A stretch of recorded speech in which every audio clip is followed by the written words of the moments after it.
Putra bungsu Presiden Joko Widodo, Kaisang Pangarep punya elektabilitas menjulang di sejumlah survei di Jawa Tengah yang jadi basis suara PDI Perjuangan. Benarkah PDIP bakal mempertimbangkan peluang kemenangan jika mengusung Kaisang di Pilgub Jateng? Kita bahas bersama Direktur Indonesian Presidential Studies Mas Nyarwi Ahmad. Mas Nyarwi, selamat sore. Selamat sore, Cindy. Mas Nyarwi, kalau tadi kan LSI bilang sebenarnya elektabilitas Mas Kaisang tinggi karena ada modal Jokowi Effect.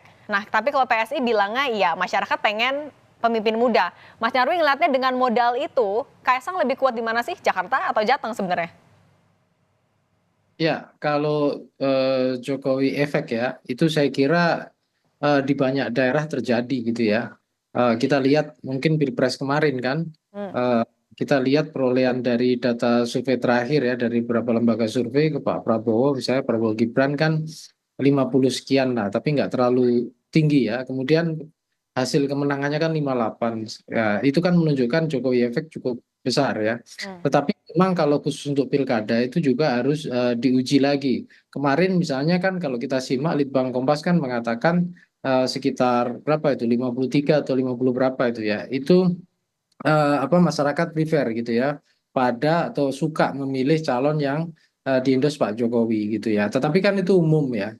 Calon siapa saja. Nah, mungkin akan berbeda gitu ya branding apa keluarga Jokowi di sini ya khususnya anak-anaknya di sini yang masuk dalam bursa pilkada adalah Kaisang. Mungkin itu lebih kuat ya efeknya ya.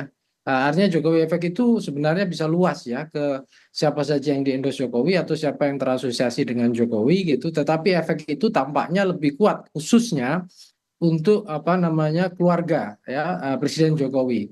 Nah, misalnya contoh ya, banyak juga misalnya contoh di Jateng ini kan ada Pak Lutfi juga ya. Hmm. Pak Lutfi kan dikenal juga sebagai tokoh yang lama ya berkiprah juga membantu Pak Jokowi dari apa di masa ketika jadi wali kota Solo hingga terakhir menjabat Kapolda Jateng misalnya seperti itu. Saya kira posisi Pak Lutfi juga sering diasosiasikan dengan Jokowi, tetapi saya kira Pak Lutfi sendiri secara apa personal, brand personalnya juga jalan ya, artinya tumbuh dan berkembang ya secara independen. Nah, tetapi di sini kita simak kan ada sosok Mas Kaisang kan gitu. Nah, saya termasuk percaya juga bahwa popularitas maupun daya tarik Kaisang di pemilih itu tidak lepas dari bayang-bayang ya, daya tarik dari sosok Presiden Jokowi, kira-kira gitu. Karena menjadi seorang putra presiden ya, populer dikenal sebagai putra presiden meskipun itu ya Kaisang juga dilihat ke saat ini menjabat sebagai ketua umum PSI, artinya ketua umum salah satu partai kan gitu partai. Nah, cuma memang begini ya Cindy ya, saya kira untuk Jawa Tengah kemarin kalau kita simak ya yang data yang dirilis oleh teman-teman di indikator politik Hmm. itu kan memang masih banyak sebenarnya gitu ya pemilih yang katakanlah masih Masih undecided galau ya? voter, kira-kira gitu ya. 60 sekian persen ya, sepertiga lebih bahkan katanya seperti itu. Nah, dua per tiga lebih. Hmm. Nah, itu kan mengindikasikan bahwa sebenarnya dari aspek top of mind pun itu kan Kaisang juga masih rendah kan, hanya Oke. 4% kalau nggak salah ya.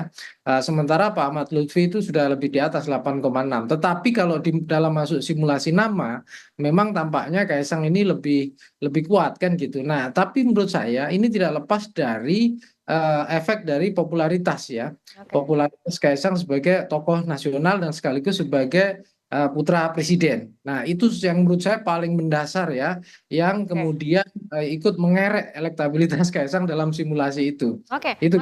Mas Nyarwi, tapi kalau kita lihat kan yang kalau bisa diasosiasikan dengan Pak Jokowi ada Kaisang, ada juga Ahmad Lutfi. Mungkinkah kalau misalnya ternyata di Jateng malah dua-duanya berduet nih? Oh, itu sangat mungkin menurut Hmm. saya. Tapi kan balik lagi ya. Tergantung partai-partai kan, Oke. partai-partai yang menominasikan ya para pasangan calon gubernur, wakil gubernur atau kepala daerah, wakil kepala daerah ini. Karena kan balik lagi pilkada ini juga sebenarnya secara legal yang punya basis otoritas mengajukan kan memang partai politik atau gabungan atau koalisi partai politik. Nah, cuma kalau kita lihat pengaruh Pak Jokowi ke partai politik, pimpinan partai politik juga tinggi kan gitu. Makanya sering disebut potensi cawe-cawe Pak Jokowi dalam pilkada itu dianggap besar sekali kan di situ logikanya. Nah, Artinya partai politik lebih melihat faktor Jokowinya daripada figur Kaisangnya? nah, ini yang menarik, Cindy. Saya kira tidak bisa juga melihat faktor Pak Jokowinya juga. Hmm. Tentu partai politik akan katakanlah mengambil jalan yang salah kalau misalnya sekedar melihat Pak Jokowinya, tetapi basis dukungan pada Kaisang maupun misalnya contohnya Pak Lutfi ya, kalau mau dipasangkan dengan Kaisang itu tidak meningkat, atau mendapatkan apa kompetitor yang lebih tangguh. Dan ingat juga ya Cindy, Jawa Tengah ini cukup unik menurut saya. Dalam beberapa kali pilkada, saya contohkan ya, kita bisa simak bareng-bareng ya. Ketika Mas Ganjar maju dalam periode pertama, dan di beberapa teman-teman data survei juga merilis elektabilitas Mas Ganjar itu rendah. Ada yang mengatakan sekitar 7, 8, dan naik 13 dan seterusnya. Nah, sama juga ketika periode kedua Mas Ganjar maju, di sana ada penantang namanya Sudirman Said. Di Oke. beberapa data survei juga disebutkan elektabilitasnya rendah, hanya sekitar 14-an atau 13-an sekian persen.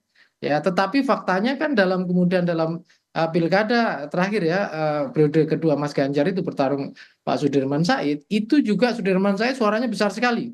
Ya 44 sekian atau 45%, saya lupa. Tetapi intinya bayangkan dengan modal basis elektabilitas yang rendah begitu bisa ketika pilkada berlangsung kemudian naik signifikan.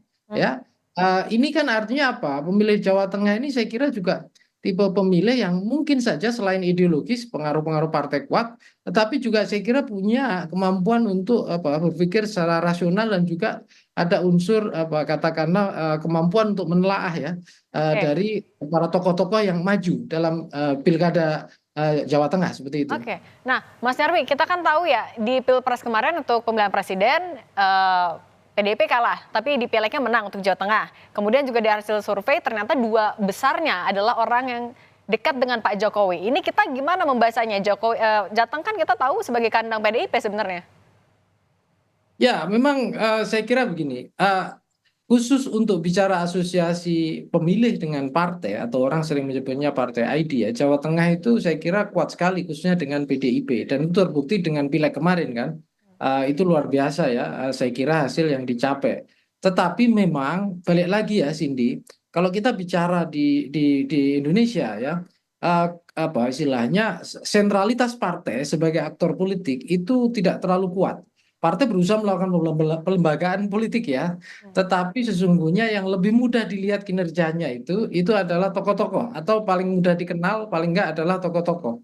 Nah, kebetulan gitu ya di Partai PDIP ini satu selain banyak tokoh gitu ya, itu seringkali juga mungkin kemampuan komunikasinya tidak semaksimal gitu ya. Tokoh-tokoh yang bisa memanfaatkan pola-pola komunikasi dengan baik ya, atau misalnya dengan memanfaatkan berbagai instrumen seperti sosial media. Nah, saya kira ini termasuk juga ya, Jawa Tengah hari ini kalau kita lihat ya dari beberapa data survei, sesungguhnya menurut saya ya sudah pada fase kalau dikatakan krisis tokoh ya saya kira juga itu sudah bisa aja dikatakan begitu ya. Kenapa? Karena kan dulu gitu ada tokoh namanya Mas Ganjar, tapi kan udah 2 kali periode maju gubernur, kemarin udah maju pilpres. Pasca Mas Ganjar memang ada beberapa tokoh ya, wali kota Semarang, kemudian beberapa tokoh-tokoh yang lain gitu. Tetapi tampaknya belum cukup dominan dan basisnya biasanya kalau tokoh-tokoh itu dari kabupaten kota itu seringkali kemampuan basis meratanya di sebuah provinsi itu belum maksimal. Jadi Oke. maka saya tidak heran misalnya kayak tadi ada Diko Ganundito, ada siapa lagi gitu ya. Itu kan juga dapat basis dukungan yang kuat. Tapi kan saya kira hanya di blok di mana wilayah-wilayahnya masing-masing karena menjabat sebagai bupati atau pimpinan kepala daerah di sebuah kabupaten belum Oke. merata. Nah, tadi yang kita lihat misalnya contoh Tati Yasin ya di data survei indikator itu kan termasuk di urutan ketiga ya setelah Ahmad Lutfi misalnya. Menurut saya itu wajar karena Gus Yasin ini sudah pernah menjadi wakil gubernur dan kemarin juga maju untuk DPD yang saya kira juga daya jangkau sebaran pengaruh ke pemilihnya juga makin meluas gitu. Nah, Oke. ini kan kalau kita lihat polanya ya sebenarnya dilemanya Cindy ya dalam pilkada khususnya untuk pilgub ya saya lihat ini kan ada dua kecenderungan ya dari tokoh yang dinominasikan. Satu tokoh-tokoh nasional yang popularitasnya itu juga nasional gitu. Ada yang kemudian terasosiasi dengan brand yang sangat kuat termasuk Kaisang seperti ini itu apalagi putra presiden, keluarga Presiden Jokowi gitu. Ada juga yang kemudian tidak terasosiasi dengan tokoh yang kuat. Oke. Padahal asosiasi dengan partai aja tidak cukup untuk sebuah pilkada. Itu versi kelompok elit satu. Elit yang kedua adalah elit-elit dari figur-figur kepala daerah di bawahnya, yaitu kabupaten kota. Oke. Mereka rata-rata kuat dan jawara di masing-masing, tetapi kemudian basis pengaruhnya untuk tingkat kemerataannya itu seringkali tidak maksimal. Makanya itu Oke. saya lihat itu dilema-dilema yang hampir dihadapi oleh semua partai khususnya untuk Oke. pilgub. Oke, Mas Nyarwi singkat saja, Mbak Puan kan terakhir bilang kayaknya lagi mempertimbangkan juga nama Kaisang di Pilgub Jateng. Ini apakah mengarahkan kalau memang ada krisis ketokohan atau hanya cek ombak atau apa? Boleh singkat saja Mas Nyarwi. Ya, saya kira Mbak Puan menyadari itu juga, gitu loh. Tentu PDI Perjuangan juga tidak mau ya, istilahnya dalam berbagai laga politik itu kemudian kalah atau tertinggal.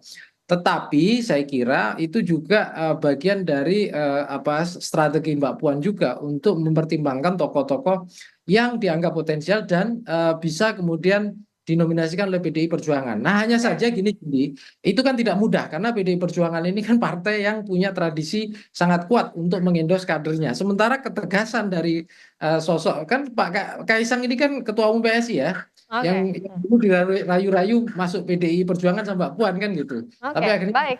PSI. Nah, di sini saya Oke. kira terjadi tarik-menarik di dalam PDI Perjuangan Oke, untuk baik. itu tidak mudah saya kira untuk menominasikan Kaisang sebagai kandidat untuk Jawa Tengah. Oke, kita lihat nanti ya, apakah benar ada kejutan di Agustus nanti. Terima kasih Direktur Indonesian Presidential Studies, Mas Nyarwi Ahmad, sudah berbagi untuk Rumah Pemilu. Sehat selalu, Mas. Usai jeda, Saudara, PKB usulkan nama istri selebritas Raffi Ahmad, Nagita Slavina, dampingi Bobi Nasution di Pilkada Sumut. PKB anggap Nagita mampu dongkrak elektabilitas Bobi Nasution.